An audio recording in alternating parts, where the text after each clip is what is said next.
Last summer, I took a solo road trip through the mountains. I wanted some time away from everything. Just me, my thoughts, and the open road. I was driving late one night when my car started sputtering and eventually died. I managed to coast to the side of a desolate road, completely cut off from civilization. My phone had no signal, and it was pitch black outside.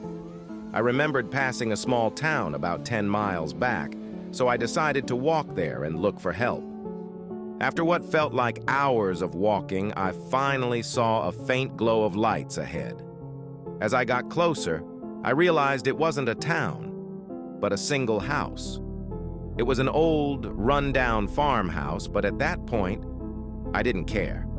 I just needed a phone. I knocked on the door, and after a moment, a middle-aged woman answered. She looked startled to see me, but eventually invited me in. The inside of the house was even more decrepit than the outside. The wallpaper was peeling, and the furniture looked like it hadn't been touched in decades. She offered me some water and let me use her phone. I called a tow truck, and they said they'd be there in about an hour. While I waited, I made small talk with the woman.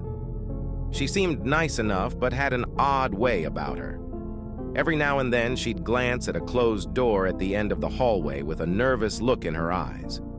I asked her if she lived alone, and she hesitated before saying yes.